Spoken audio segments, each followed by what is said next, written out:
Hi, my name is Oyanga, and this is the final project of speech communication class.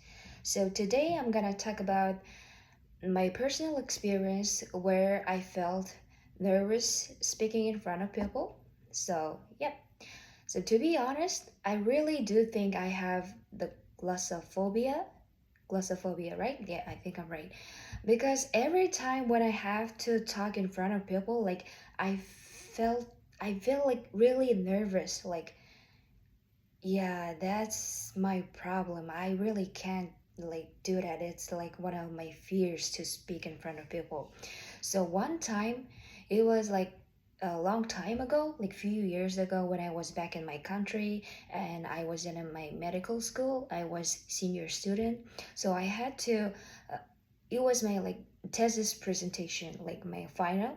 So I had my case. I chose one disease and I had to present it to my teachers. Like there's like was bunch of them, like doctors, like a lot of like uh, angry people. Like so, I was really nervous at that time. Like I couldn't help myself. Like my hands like started shaking, my voice is like trembling, and I couldn't even speak.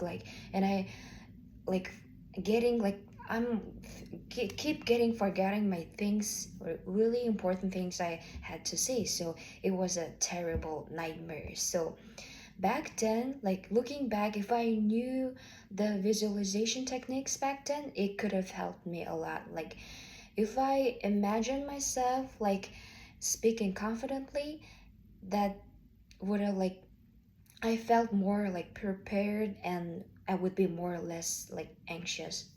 So I think that visualization technique like trains my brain to believe that I can succeed. So and I didn't know that how powerful that visualization techniques are. So now I learned all about this through this course. So now I'm gonna talk about characteristics of effective and ineffective listenings. So one of the important characteristics of effective listening is that giving full attention. What that means is that like making eye contact, nodding along, and like responding at the right times. Yes, that's really important because like for example, it like one time my best friend was talking to me, like, and she was talking about like serious problems in her life. Like I will start like I will immediately put my phone down first and I'm gonna be really focused on her. So that's the thing. Like you have to be a good listener, not to just to your best friend, like to everyone who opens up to you. Like you have to be a good listener. That's the like, and then that my friend later on she mentioned that I'm a really like good listener. That time I felt like really accomplished. Like that felt like a success. So, and the other hand, one of the characteristics of ineffective listening is that I think the important one is like interrupting someone's speech. So, yeah, um, I've done this before. Like, you've done this before. We all done this before, like, without realizing it. But at that time, the other person will feel like uh, they will feel like I'm not really listening or I just don't care about what she has to say.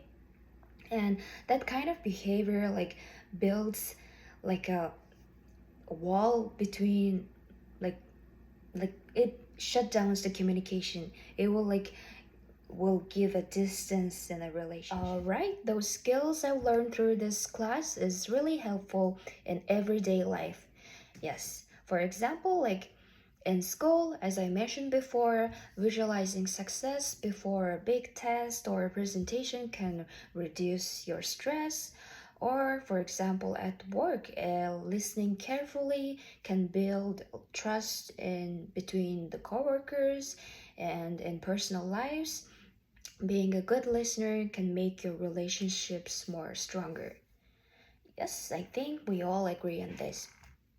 And I think that's all I have to say for today. Thank you so much for listening. I'm really excited to keep improving my communication skills. Thank you so much. Have a great day.